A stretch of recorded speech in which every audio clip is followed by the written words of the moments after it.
I am Dr. Rapp, and this is Appreciating Shakespeare, Series 2, Podcast L, King Lear.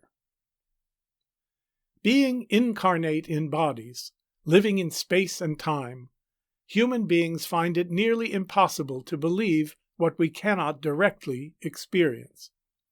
Hence we say that seeing is believing. One way of seeing in order to believe is through art.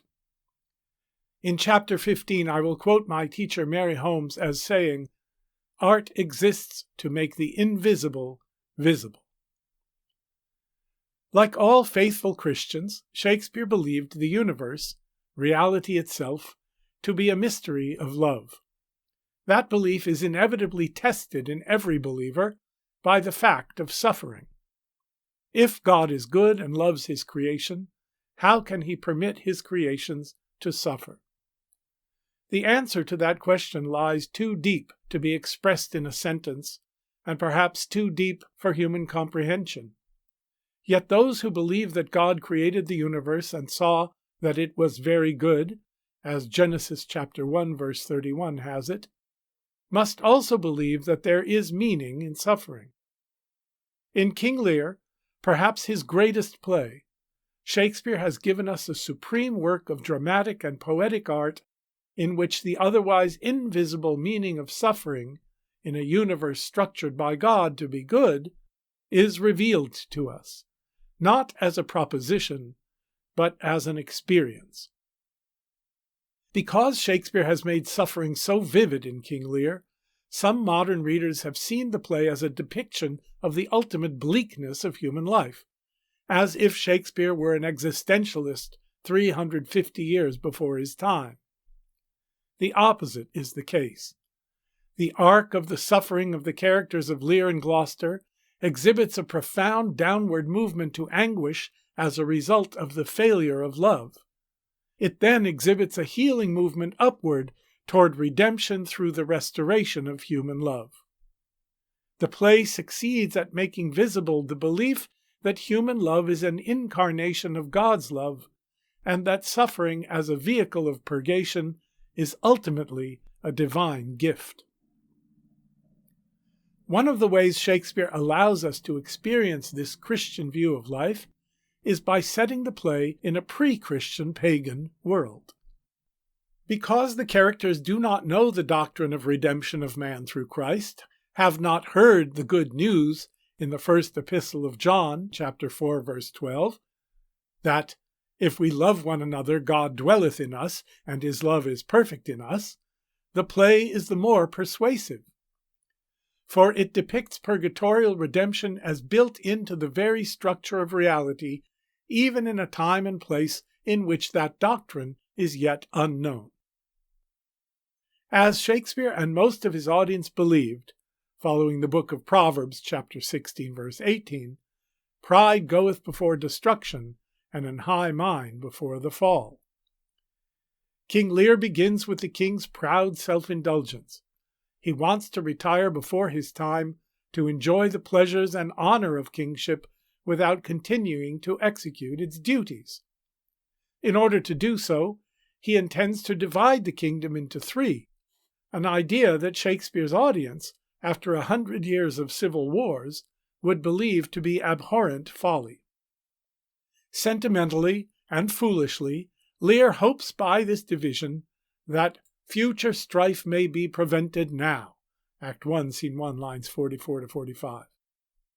Once preferring the good Albany to the evil Cornwall, as we hear in Act 1, Scene 1, lines 1 to 3, Lear now decides to base this division of the kingdom on a contest of flattery, which he, in his delusion, supposes to be a contest of love.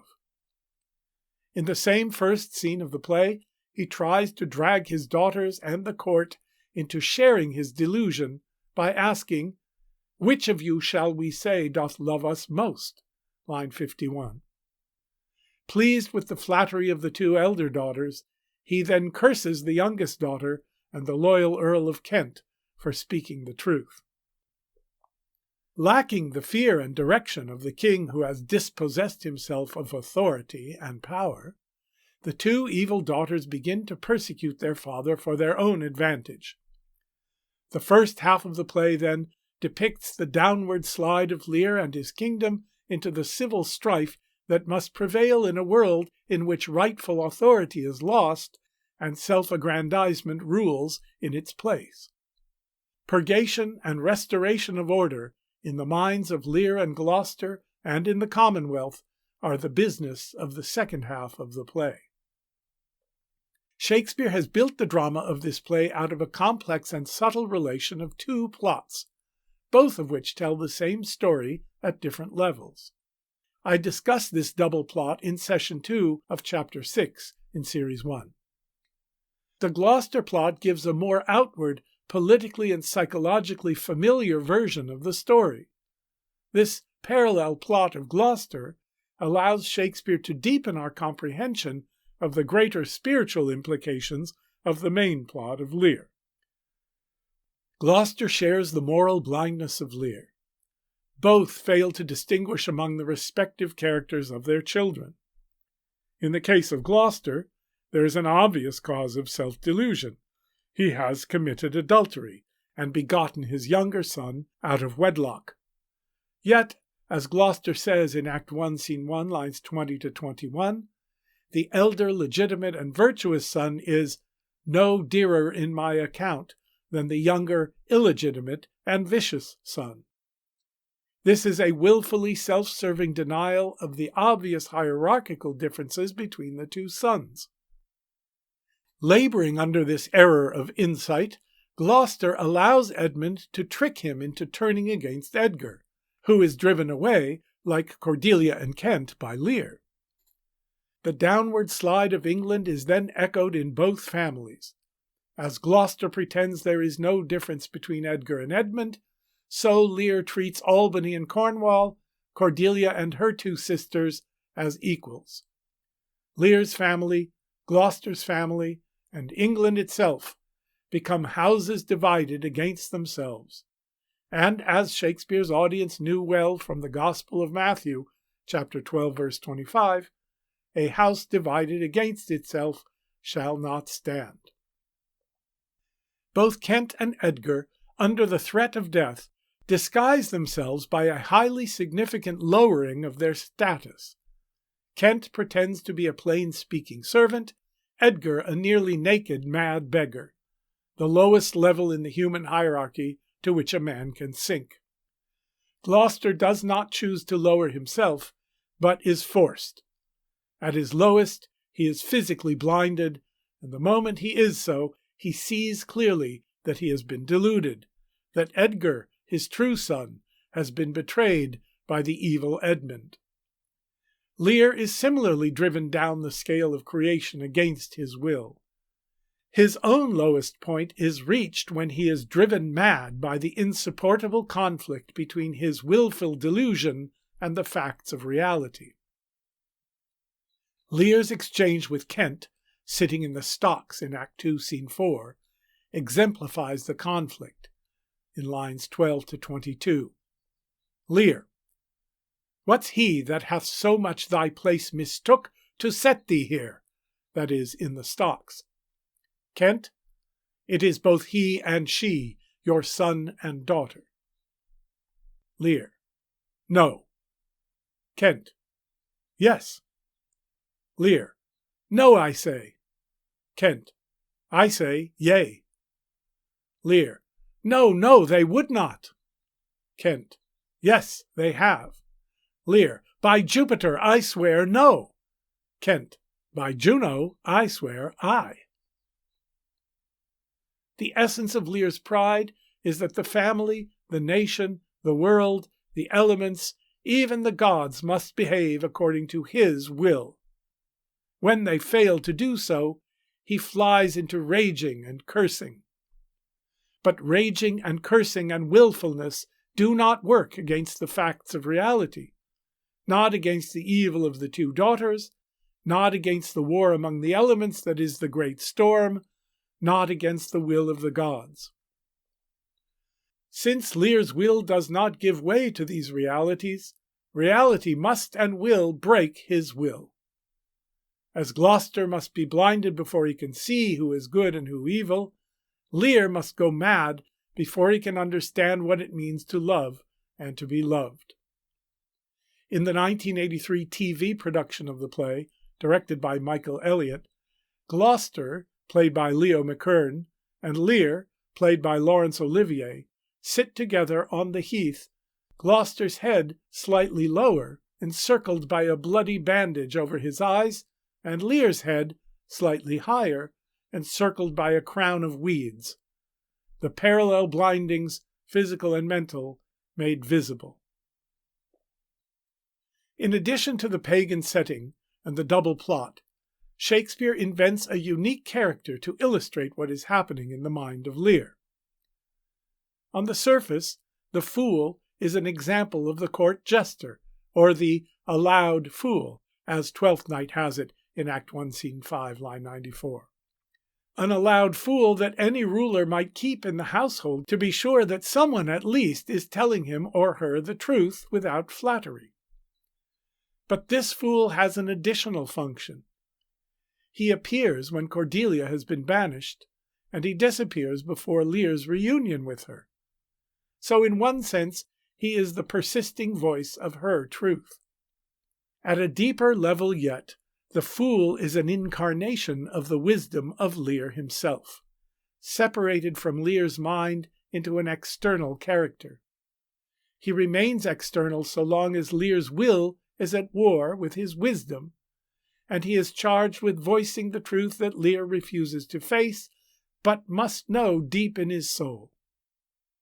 Once Lear's mind is broken into shards, and through madness his awareness begins to be healed with truth, the fool disappears, as if reintegrated into the mind of Lear, who, when he wakes in the presence of Cordelia, is slowly revealed in his new condition of humility and love. In short, the fool is, ironically, the voice of wisdom in the mind of a wise man fallen into folly. In Act 1, Scene 2, lines 1 to 22, the villain Edmund expresses his worship of nature, which he uses to justify his increasing villainy. In the end, however, his wheel of fortune comes full circle, as he says in Act 5, Scene 3, line 175. I discussed fortune in Session 1 of Chapter 7 in Series 1. And then, in lines 244 to 245, at the last possible moment, Edmund chooses to do some good despite of mine own nature. This kind of spiritual turning at the point of death is fairly common in Shakespearean drama. Using his free will to do some good for a change, Edmund may have hope of redemption. The parallel children, by contrast, the two evil daughters of the king, die murdering and self-murdered, unredeemed and destined for hell. But how can the end of this play be said to be about healing when the innocent Cordelia dies along with the guilty? The question is answered by recognizing that such a death, though tragic, is not the end of the story either for Shakespeare's characters or for his audience. For them, the context of life is neither the pagan shadow world of Hades nor modern existentialist annihilation, but the same divine will that governs reality through all time, whether pre-Christians know it or not. That reality does not guarantee justice in this life, but for those whose will is turned toward the good, it does guarantee redemption from suffering in the next. For all men, it guarantees ultimate meaning, even in suffering and death. Lear's final words express the essence of the most fundamental paradox of human life. We live, and then we die. What does it mean to have lived, if at the end of life we die? But the play does not leave us in modern existential nihilism or agnostic ignorance. Because the soul of Lear has been healed by love, his mission is complete, and he leaves the world of time, space, and body in a state of pure love of his daughter Cordelia, the sacrificial victim who, like Desdemona in Othello, goes stainless to heaven. Lear's final words have been thought to be evidence that Shakespeare, at least in his so-called tragic middle period, held a bleak view of human life. Lear dies deluded, yet again, into thinking Cordelia is alive when we know she is dead. But this reading misses the point. Once again, the key lies in the Gloucester plot. Edgar reports at Act 5, Scene 3, lines 191 to 192, that he had revealed himself to Gloucester in his role as guide and as saviour from despair. Then he adds, "But his flawed heart, alack, too weak the conflict to support, twixt two extremes of passion, joy and grief, burst smilingly." Gloucester has died between the two extremes of passion, joy at the reunion with his now newly beloved Edgar, and grief at his own error in having wronged him and at the suffering that resulted. This sentence is a precise gloss also on the death of Lear. In anguish at Cordelia's death, he cries, in the same scene at lines 308 to 309, "Thou'lt come no more, never, never, never, never, never." This is the voice of his deepest grief, at his own having wronged Cordelia and at her loss to him in death. Next he says, "Pray you undo this button." What is this button? At the literal level, it is a button on his shirt. He is having trouble breathing. Like Gloucester's at lines 197 to 200, and Kent's at line 217 to 218, Lear's heart is breaking. But it is also metaphorically the mysterious button that ties the soul to the body. Lear is asking for his soul's deliverance. Before he is released, however, at lines 311 to 312, he has a final vision. "Do you see this? Look on her. Look, her lips. Look there, look there." At the literal level, he believes he sees Cordelia's lips moving, meaning she is not dead after all, but is still alive. We know that at this level he is in error. She really is dead. But is he deluded? If the Christian and Platonic view of reality is true, as Shakespeare believed, even though it is unknown within the pagan setting of the play, Cordelia's soul is not dead, but lives. Lear has said earlier at lines 266 to 268, hoping to see the feather stir at her lips, "If it be so," that is, that she is alive, "it is a chance which does redeem all sorrows that ever I have felt." So purged and healed by love is Lear's soul now, that he can assert that, if Cordelia lived, his joy in her would outweigh all his long arc of suffering. His pride has been abolished, and what is left is the potential for joy in the love of Cordelia. He then actually comes to experience that joy at his last moment. Informed by that earlier assertion, we hear in his final words that he has moved from the grief of those nevers to pure joy at what can only strike Shakespeare's audience as Lear's experience, even before he is quite dead, of something like redemption or resurrection or the next life. How poor are our words by comparison with the experience Shakespeare provides us. At the literal level, Lear believes he sees Cordelia's lips moving. At the metaphorical level, he sees Cordelia alive. Only then does he give up the ghost, and there can be no doubt that Shakespeare meant us to see his redeemed spirit united to the spirit of his innocent daughter in whatever spiritual realm may be meant by the word heaven. Now here are some key lines. 1. Following the word nothing through the play reveals a profound dimension to the play's arc of fall and regeneration. The word dramatically initiates the action at Act 1, Scene 1, line 87, when Cordelia says only nothing in refusing to compete with her sister's flattery. Lear challenges her with, "Nothing will come of nothing," line 90, alluding to the principle that God created the world ex nihilo, out of nothing, but human beings cannot make anything without starting with some raw material already created by God.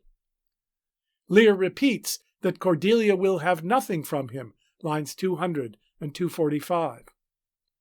In the next scene, Edmund uses the word in a calculated lie, Act 1, Scene 2, line 31, and Gloucester says, "Come, if it be nothing, I shall not need spectacles," lines 34 to 35, foreshadowing the relation between nothing and Gloucester's metaphorical and later physical blindness. The key to all the uses of the word lies in the fool's question at Act 1, Scene 4, lines 130 to 131. "Can you make no use of nothing, nuncle?" By the end of the play, we will understand that God makes use of nothing not only by creating ex nihilo, but by making nothing of man's pride in order to make something out of the man himself. The fool implies that a wise man recognizes that in the eyes of God he is and has nothing, whereas Lear will have to be made nothing of before he learns it. Unlike Lear, who refuses to bend his will to reality, Edgar chooses to lower himself in order to save himself. "Edgar, I nothing am," he says at Act 2, Scene 3, line 21. Other significant instances include the fool's, "Thou hast pared thy wit a both sides and left nothing in the middle," Act 1, Scene 4, lines 187 to 188. Kent's, "Nothing almost sees miracles but misery," Act 2, Scene 2, lines 165 to 166. Lear's, "Couldst thou save nothing?" Act 3, Scene 4, line 64. And "Nothing could have subdued nature to such a lowness but his unkind daughters," lines 70 to 71. And Edgar's, "In nothing am I changed but in my garments," Act 4, Scene 6, lines 9 to 10. Metaphorically, in having become nothing, Edgar is changed from rejected to beloved son with the change he has helped to foster in his father. As Gloucester himself observes at Act 4, Scene 1, lines 20 to 21, often our mere defects prove our commodities, that is, our utter deprivation, that is, having nothing, is sometimes our benefit. Gloucester's sight is made into nothing so that he can have insight, and trying and failing to nothing himself by jumping from a cliff that is in fact nothing, he is healed by the love of his true son. At Act 1, Scene 4, lines 230 to 231, Lear has asked, "Who is it that can tell me who I am?" To which the fool responds, Lear's shadow, that is, the nothing where light should be.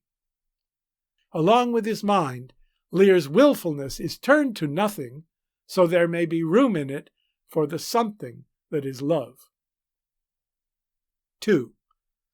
At Act 2, Scene 4, lines 302 to 304, Regan says, "To willful men the injuries that they themselves procure must be their schoolmasters."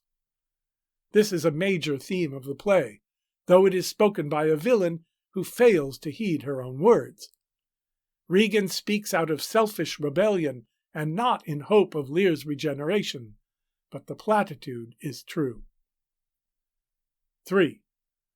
The words of Gloucester's despair at Act 4, Scene 1, lines 36 to 37, "As flies to wanton boys are we to the gods, they kill us for their sport," are not to be taken as final, as they have been by some readers.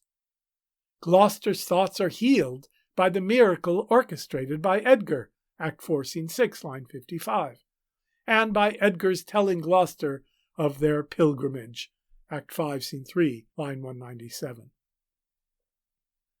4.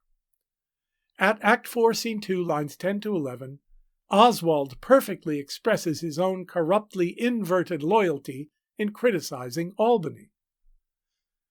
What most he should dislike seems pleasant to him, what like offensive.